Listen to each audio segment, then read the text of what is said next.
Hello everyone, welcome back to my channel. This is the part 5 of metals and non-metals. In this video, we will going to learn about the extraction of metals. We will going to see about the occurrence of metal, what are ores, how do we can extract the metals from the ores, how do we extract the metals present in the top of the reactivity series, in the middle and at the bottom. We will also going to study about refining of metals, that is electrolytic method. So let us start the learning. Occurrence of metal. How do metal occurs naturally? Earth crust and seawater is the major source of metal. Seawater contains metals in the form of some soluble salts such as sodium chloride and magnesium chloride. The elements or the compounds which occur naturally in the earth crust are known as minerals. At some places what happens, these minerals contain a very high percentage of a particular metal and thus the metal can be profitably extracted from it. So these minerals by which we can extract the metals are known as ores. So all ores are the metals are the minerals, but all minerals are not the ores. Metal occur in nature as a free or as compound in the form of ores. Metal usually occur in the form of their oxides, carbonates and sulfides. It is easier to obtain the metal from their oxides rather than sulfides or carbonate. So during extraction process, roasting is done to get metal oxide first.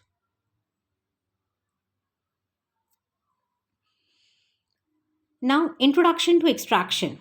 Let us study about reactivity series. This reactivity series tells us about that which metal can be extracted by which process. As we can see that in the reactivity series, the metals which are present at the top, they are highly reactive. So we need to employ some specific method to purify them. Hence, these metals are extracted through electrolysis. If we talk about the metals present at the medium, these are extracted by burning with carbon. If we talk about silver and gold, which are present at the bottom of the series, then these metals do not require any extraction method because these metals are inert. They are low electropositive. So they do not react with oxygen, carbon or sulfur. So by knowing the reactivity series, by studying the position of the metal present, we can get an idea about the method which should be employed for the extraction. So this is the flow chart of extraction of metal. Here you can see that metals which are present at the top are removed through electrolysis. Metals which are present in between are removed through calcination and roasting, and metals which are present at the bottom are generally removed through roasting process. The simplest way to remove. Now what do you mean by enrichment of ore? Ores mined from the earth are usually contaminated with large amount of impurities such as soil, sand, etc. These are called gangue. The impurities must be removed from the ore prior to the extraction of metal. The processes used for removing the gangue from the ore are based on the differences between the physical or chemical properties of the gangue and the ore. Different separation techniques are accordingly employed. Now, how do we extract metal low in the activity series? So, we will first study about the extraction of mercury and copper. Metals low in the activity series are very unreactive. The oxides of these metals can be reduced to metals by heating alone. For example, cinnabar, it is an ore of mercury. When it is heated with air, it is first converted into mercuric oxide.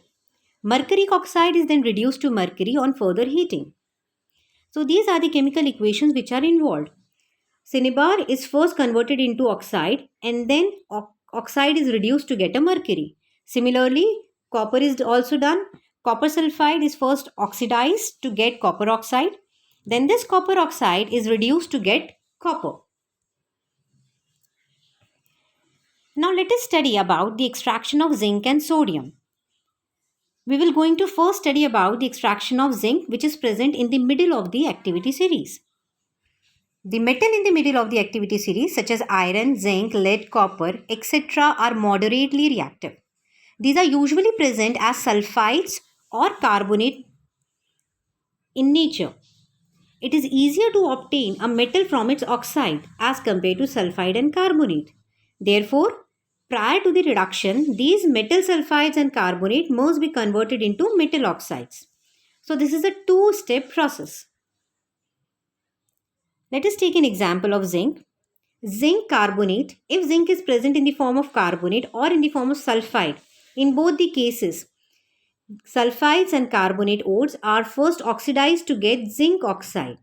Here in this equation 1, this is zinc sulfide actually, sulfur is missing here. Once we get an oxide, these are reduced to get the zinc. The sulfide ores are converted into oxides by heating in the presence of air. This process is known as roasting. The carbonate ores are changed into the oxide by heating strongly in limited air. This is known as calcination. So calcination and roasting, these are the process of oxidation of the sulfide and carbonate ores.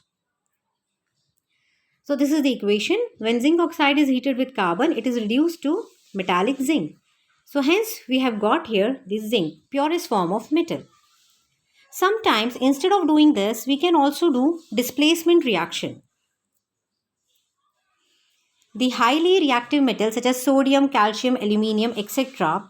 are used as reducing agent because they can displace metal of lower reactivity from their compound. For example, in this example, manganese is extracted from its oxide. But how? It is extracted by using displacement reaction. So here aluminium is taken as a reactive metal. Since aluminium is highly reactive, then manganese, so it will easily displace manganese from its oxide. So we will get manganese in the pure form. So this is an example of displacement reaction. This is an exothermic process. As you can see that high amount of heat is liberated. So this heat is of much importance. What is the significance of this displacement reaction? Why we use displacement reaction? Let us see. Since these displacement reactions are highly exothermic, the amount of heat evolved is so large that the metals are produced in the molten state. In fact, the reaction of iron oxide with aluminium is used to join railway tracks or cracked machine parts. These reactions are known as thermite reaction. Now, let us study about the extraction of sodium through electrolysis. The metal high up in the reactivity series are very reactive. They cannot be obtained from their compounds by heating with carbon. For example, carbon cannot reduce the oxides of sodium, magnesium or calcium because these metals have more affinity for oxygen than carbon. These metals are obtained by electrolytic reduction. So what is electrolysis? During electrolysis reduction, the metal compound, which is ionic in nature, is taken in its molten state and it is then connected with the battery with the help of two electrodes. Since these are ionic compounds, these are dissociated into their ions. These ions then move towards the oppositely charged electrodes. For example, in case of NaCl, sodium being a positive cation will move towards the negative electrode and then purified. In case of aluminium oxide is again an ionic compound. So this will dissociate into aluminium cation and oxide anion.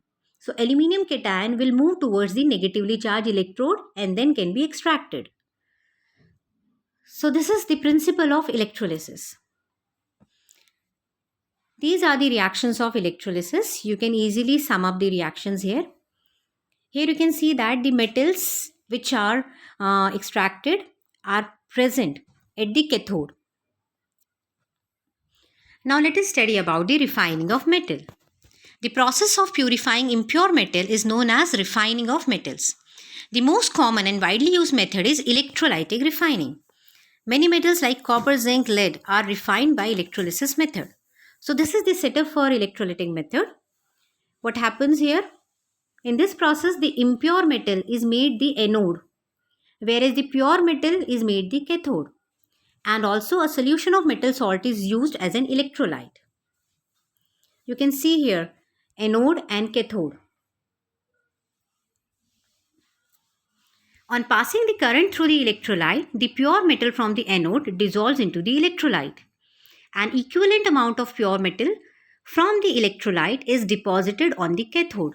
So we will get the pure metal in which electrode? At cathode. The soluble impurities goes into the solution, whereas the insoluble impurities settle down at the bottom of the anode, which is known as anode mud. So what is anode mud? It is usually asked in the questions. So what are the learning from the video? Here we come to the end of this video. So the learning are, what are ores? We know that ores are the minerals which have the metal in the high concentration. So from ores we can easily extract the metals.